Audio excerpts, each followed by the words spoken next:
ដោយមានរថយន្តព្រុសមួយគ្រឿងបើកបរដោយបរោះម្នាក់បានបុកអ្នកថ្មើរជើងអូសមនុស្សបាទ4ទៅ5ម៉ែត្របណ្ដាឲ្យរងរបួសធ្ងន់ឥឡូវនេះក្រុមគ្រូពេទ្យកំពុងធ្វើការសង្គ្រោះបន្ទាន់នេះបើតាមបងប្អូនប្រជាពលរដ្ឋថាគាត់កំពុងតែដើរឆ្លងផ្លូវអូសមកហ្មងបាទអូសទាំងមនុស្សមកហ្មងឥឡូវនេះក្រុមគ្រូពេទ្យបានជួយសង្គ្រោះឲ្យបងប្អូនបាទឡាននេះគេលើកចេញដែរមិញលើក4 10នាក់ចឹងមិនថាគាត់នៅក្រុមកង់ឡានឡើយក ងឡានហ្នឹងបាទលើកឡានហ្នឹងចេញដែរលើកឡានហ្មងបាទលើកឡានបើមនុស្សនៅក្រុមឡានជាប់ហ្នឹងប្រិមត្តជនឥឡូវនេះខាងសមាជិកជំនាញចរាចរណ៍នៃអធិការនគរបាលខណ្ឌទួលគោកលោកបានមកដល់ទីតាំងចំណុចកាត់ហេតុហើយបាទគ្រប់ជំរាបសួរបងជាមន្ត្រីជំនាញចរាចរណ៍នៃអធិការនគរបាលខណ្ឌទួលគោកបងចុះមកដល់ទីតាំងចំណុចនេះបងទ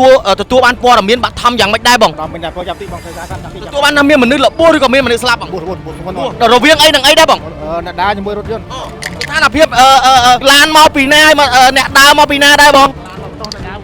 របួសធ្ងន់ទេបងមិញហ្នឹងឥឡូវនេះទេពធីបងនឹងត្រូវធ្វើយ៉ាងម៉េចទៀតបងអាច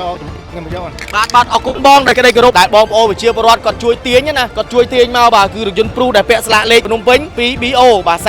3805គឺអូសមនុស្សមកហ្មងបាទមិនធម្មតាទេអើយលោកហើយលេខបើកមកចឹងមិនធម្មតាទេហើយយើងឃើញមិញឃើញមានសមាជិកខាងជំនាញនៃអធិការនគរបាលខណ្ឌទួលគោកបានមកដល់ទីតាំងចំណុចកាត់ហេតុហើយជុំវិញករណីគ្រោះថ្នាក់ចរាចរណ៍ខាងលើនេះហើយតកង់គឺត្រូវបានសមាជិកលោកគាត់ខ្លួនយកទៅហើយជុំវិញករណីគ្រោះថ្នាក់ចរាចរណ៍ខាងលើបណ្ដាលឲ្យបុកបាទអូសអ្នកថ្មើរជើងនៅត្រង់ចំណុចផ្លូវ255កែងនឹងផ្លូវ316ស្ថិតនៅក្នុងសង្កាត់បាទបឹងសាឡាងខណ្ឌទួលគោក